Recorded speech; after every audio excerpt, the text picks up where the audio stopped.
Welcome to Tracing Your Family Roots. I'm Janelle Blue, and with me today is my guest, Carol Campbell. But before we get started, I want to thank the producers of this show, Sydney Sachs, Bob Perillo, and also Elizabeth Lanoff and Abdel Bouafia.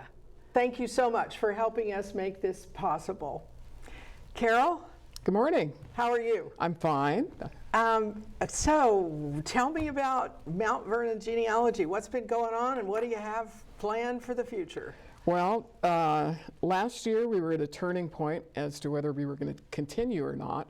And the member says, yes, we want to be in existence. They started out in 1991 just as a group of people with interest in genealogy. Mm-hmm. They've got their 501c in 1996. Wow. So we've been going ever since. Good. What we've got planned is a variety of things. We do monthly membership program meetings. We also have special interest groups, be it book club, Virginia SIG, African American SIG, and we're starting a new artificial intelligence SIG. Now, when you say SIG, what does that mean? SIG is special interest group. Okay. Just short for saving on words. But that allows people throughout the month to come together other than at the main general meeting, which we typically have a guest speaker, conduct some business, and then socialize afterwards. And that meeting is held in person? The membership meeting is, or just the monthly member meetings? Monthly meeting is held in person. We're trying to do hybrid via Zoom. Sometimes the topic doesn't allow for it. And also we need volunteers to help with the Zoom production. But always volunteers. Yeah. Typically January when the weather's cold, we will probably be only Zoom because we do have an older group and driving in inclement weather is not possible for most. Even for some young people, for that matter. True. And that meeting is held is it 1 o'clock in the afternoon? It's 1 o'clock from 1 to 3, the third Tuesday of each month. At Holland Hall? Holland Hall Senior Center. Okay. We have a dedicated space for the meetings, and we also have a research library that has 6 computers, access to the internet, and there's always a volunteer on board, so if you need some help doing some research, we've got people there to help you. That's nice. Yes. So if I want to go to the library and I'm trying to look up something and I don't really have access to Ancestry at home, I can go use your computers and and you have Ancestry there, right? We have access to some online databases. Okay. And other people that might be working there or can log onto their accounts and share with you.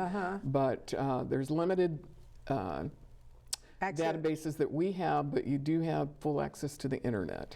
But I've heard that there's one thing that you have that not very many genealogy societies have, and that's the family search. The family search. Right? We, a couple years ago, got validated as a family search library. And the benefit of that is if you're going online for some of the free accounts like MyHeritage or Family Search, you can do only so much. If you're trying to look at actual documents that are pictures, if you're on the free accounts, you can't see those. So the advantage of coming to our research center, being a Family Search member, we can then get access to those visuals that you can't outside of a Family Search library. So you're an affiliate. We're an affiliate to the main Family Search. So that's really important because if you're working online and you don't see that camera on there, you see a little lock, that means you either have to go to an affiliate or go to Salt Lake or someplace, but you're not going to see it just on the regular site. Right. So. And some of those documents are like your marriage certificate, your death certificate. We do have access to a newspaper.com subscription where if you wanted to see a newspaper article, a lot of times on Ancestry it'll tell you this is the article, but it won't let you see the article. Yeah. And our library's open Tuesday through Thursday from 10 o'clock to 2 o'clock. And again, somebody's always there to help you if you run into a stumbling block. So Go ahead. It's also good in that when we have members come to the monthly meeting, you might be in a crowd of 30 to 50 people, and people are intimidated on asking questions. We have had new beginners that say, I don't know where to start. Yeah. So come to the research library. We'll help you get organized and pull up a couple pieces of information so you can see that, yes, your family really is out there Yeah. in the Ethernet, and then start from there. So you just had your annual conference. Was that, how did that go? Went very well. We had a guest speaker who has written a book recently called The Bones. Only the Bones? Only the Bones. John Cauletta came, Yeah. and we did a different format. We kind of did a Q&A individual interview, and then he was there afterwards to answer questions. He writes stories about his family, and what we discovered was that with AI, some of the things that are missing, you're able to pick up those loose pieces. Wow, isn't that So- something? By the way, it's only a few bones, just to make it. I had to think for a minute. I left out a few words. Yeah. Yeah, that was it. And then there was an AI discussion, wasn't Discussion. there? And everybody in the room was going like, holy smokes. Right. All of this is available? We even had a breakthrough. While they were talking about the AI, one of the members was back on his phone doing some research. He said 20 years he had not been able to find information on one of his relatives. And so when they discussed how you can use the AI, there was 3 or 4 different programs that you can access. He's back there doing his thing, and he says, wait, I found it. Oh my And, gosh. You know, within 20 So minutes, exciting. he found something that he could not find for 10 years. Oh. So we're excited to stand up the new AI special interest group.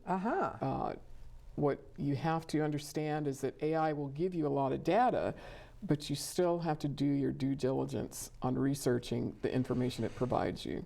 Right, because it's not always correct, It's not always correct.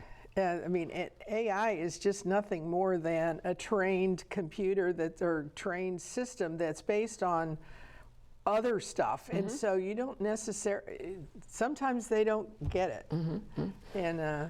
I just did a quick search on something, and I knew it was on a murder case, and I knew the mother had shot the son. And so I asked AI about where was this, when did it happen? And it came back and it said, okay, XYZ shot so-and-so. And I said, and he says it was a stranger. And I said, wasn't it his mother? And it came back and said, thank you for clarifying it. Yes, it was his mother. Oh, that is kind of creepy, isn't it? Yeah. So again, you do, as a genealogist, you always want to reference your sites where you get information from, and you want to double check to make sure it's current. Yeah. So. And some of the AI stuff isn't sourced, right? I mean, there's no source. There's no source information on it, so you have to be careful. Right. In using it if you're going to document something, but it's still amazing. Yeah. I've heard that you can put a document in and it will transcribe it for you without a lot of effort. It's going to change the way we do business a little bit. It will. It'll also write stories for you. If you give it enough facts, it'll put it into a story form. So again, can't stress enough, you've got to do your own research. It gives you hints, and it speeds up the process, but it's not a final resolution for what you're looking for. Exactly, and it'll get better, I think, over time because it's learning too, which is kind of interesting. Well, going forward then, this next year, so you're going to have a new SIG, and you have a Virginia SIG too, don't you? Virginia SIG. We had started field trips, but our sponsor had some health issues, so it's on hold for right now, but we do plan to reestablish that next year. I one time when I was first starting out and when I was a new member, we did a field trip to the Library of Congress, and that place is so intimidating, and it's so beautiful. But it was so helpful to go on that field trip because then there were people to show us around. They had arranged in advance to have someone talk about the map room and the shelves, the stacks. It was so helpful. And so now when I go to the Library of Congress, I feel much more comfortable, and I feel like I know what I'm doing, even though I probably really still don't. It's so overwhelming. We're fortunate to have those in our backyard. We've got the Library of Congress, we've got the National Archives, we've got the Virginia Library, which we did do a trip last year. To Richmond?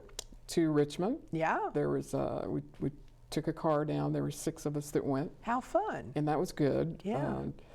We also have the DAR that's in the local area. Yeah. And then other genealogy groups. We've got the Fairfax Genealogy Society across the way. We've got Montgomery County up in Maryland. There's a Washington, D.C. Organization. So even though we're proud of our membership being at 186 active members right now, it does dwindle, and it is hard to get people to come out for the events. But as long as there's paying dues members, we'll support the organization. And it's just about time for renewal too, isn't it? So if somebody went onto your website today and joined, then even though it's November, they would have a full year of 2025. So. We're an annual January to December, but you get a break if you join in October. That'll take you through the end of this current year and for the full next year. And what are the fees these days? $30. It's reasonable. You can't even have a full meal at McDonald's for $30, or certainly not Starbucks. So. No, and the fact that, again, our resource library has access to the databases. You can personally have your Ancestry subscription, or your MyHeritage subscription, or your Genealogy Bank subscription. It adds up over time.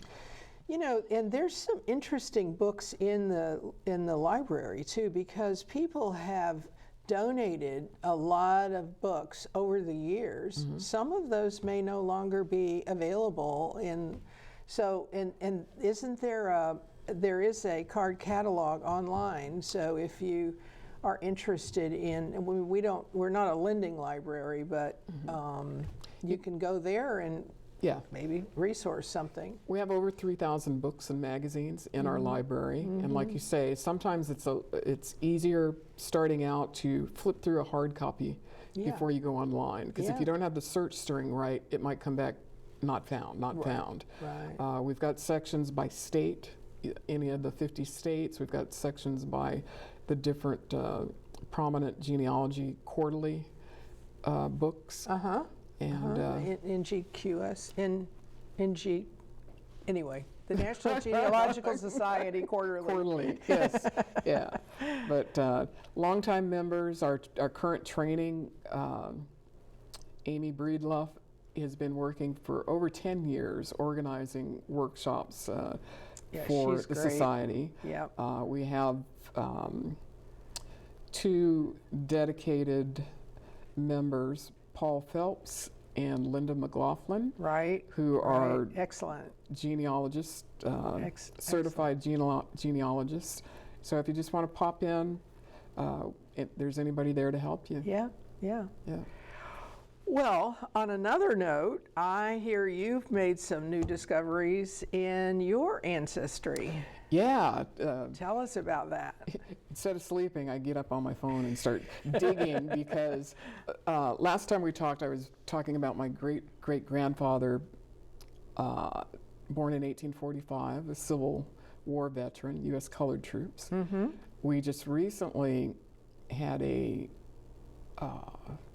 memorial headstone placed in Alabama. One of the cousins contacted the Army, and with the proper documentation, they were able to provide a headstone in memory, because we don't know where he's born, we don't know where he's buried, but we think it's probably an unmarked grave in the family cemetery. I see. Still searching on that, but got that together, and then I started looking at my mother's side of the family, and her grandparents' maiden name was Washington.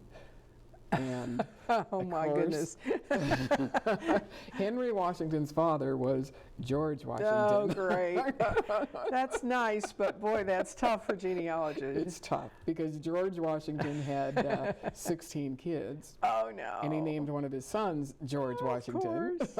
Oh. But in trailing all of those relatives, I found that his wife was actually African from Nigeria. Oh, yeah. And I started looking at that, and her family started a church in Bay City, Texas. Uh-huh. And it is on the National Register of Churches. Wow. Wow. So that gives me more research to do. Yeah. Because they never mention where she's from in Africa, but you can tell by the maiden name that it's an African name. And they just mention Africa. So whether they came over from Africa or how they came over from Africa is another research question. Yeah. Pinning that down. Do the various areas in Africa, like in Kenya, for instance, if you are from Kenya versus one of the other countries, is there a how do I the surname might give you a clue as to where in Africa they are? I mean, that gives you how. Yeah, this one is Odo. It was Van Odo in some spots, and then that starts you wondering, okay, when Africa was colonized. Yeah, no kidding. Does The Van van is go Dutch. up to Europe? Very good. So very good. you got to put your critical thinking skills on when you're examining all these little pieces. Yeah. But that's another bucket that I've got to continue.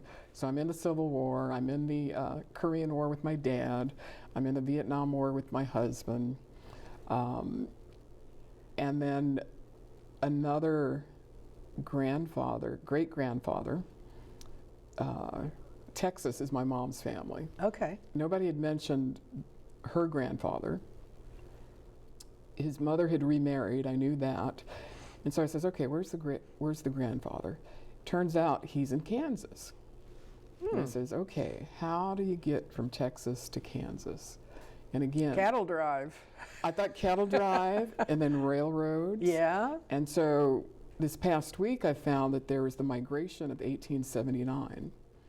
The government started offering free property, and they were building the railroads out that way. Oh, So they were yeah. advertising for people to come, establish yourself, make life better. Yeah. At that point, the 70s is when Reconstruction was ending, and there was tension in the states, and the free men were worried about their freedom, keeping it.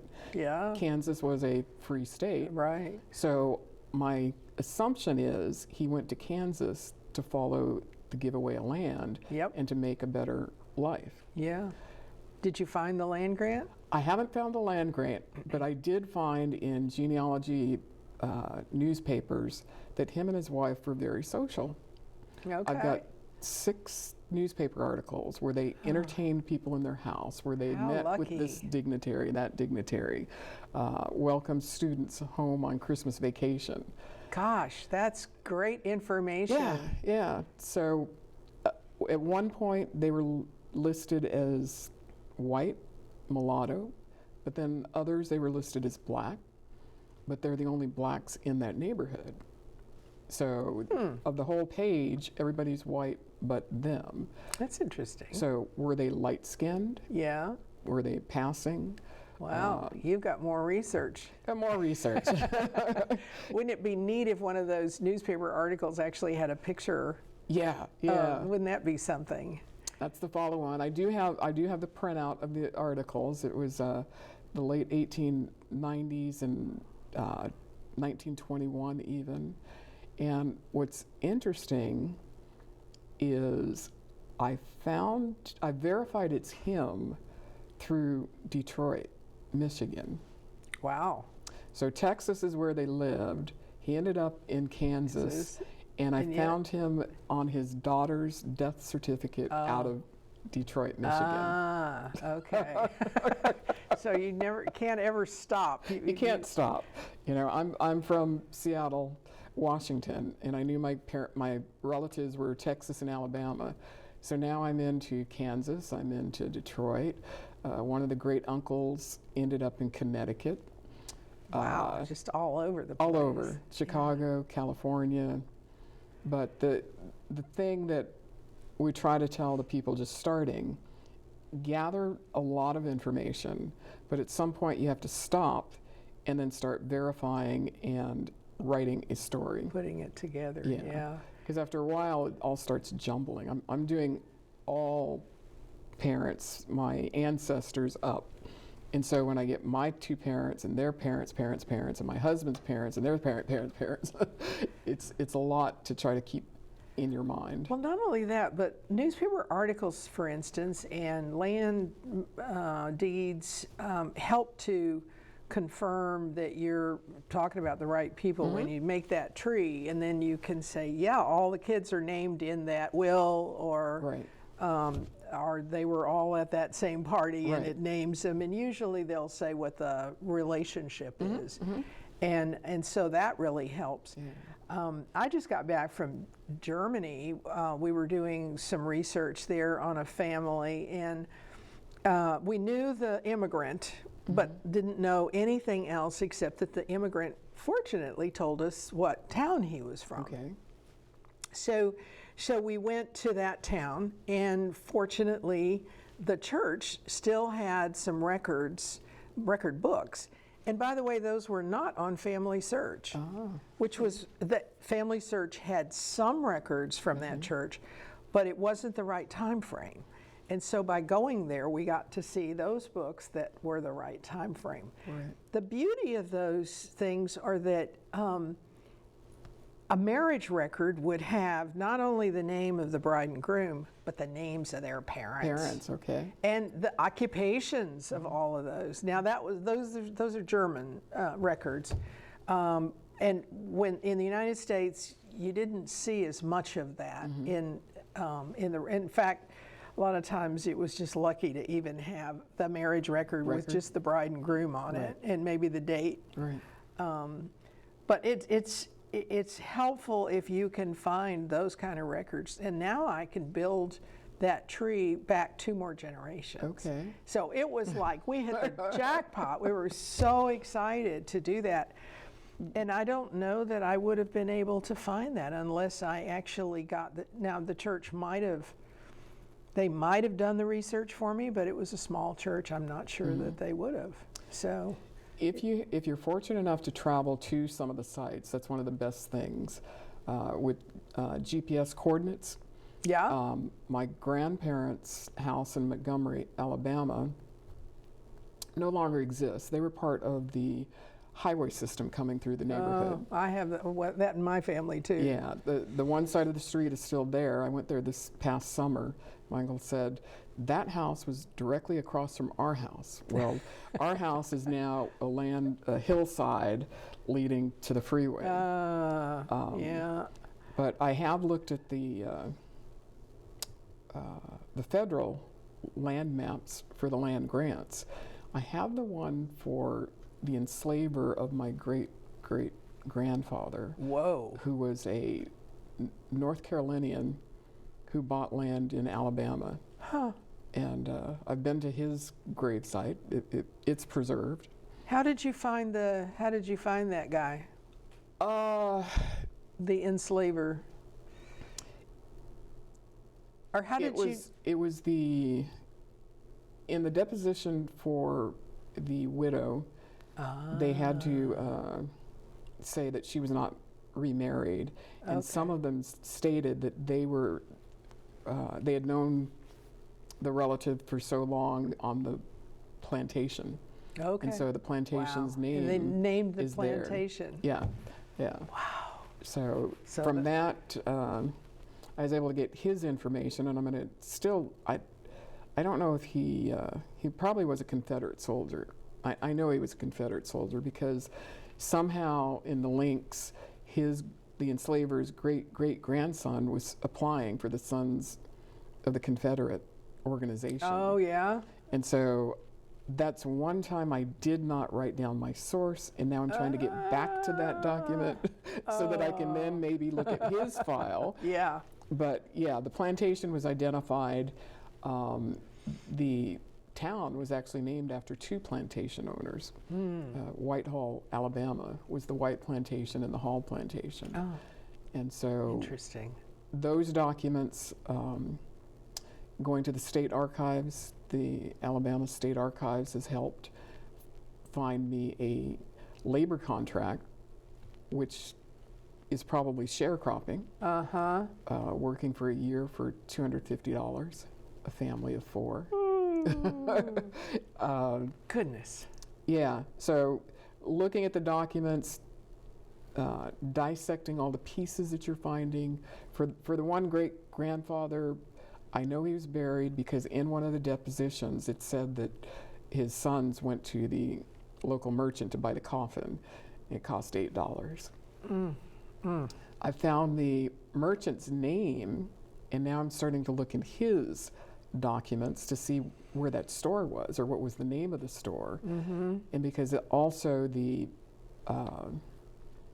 sales, there may be tax records or finance registers that would give a clue as to what was going on at that time. What if you're trying to create a history of what was daily life, that might be another clue as to what's going on.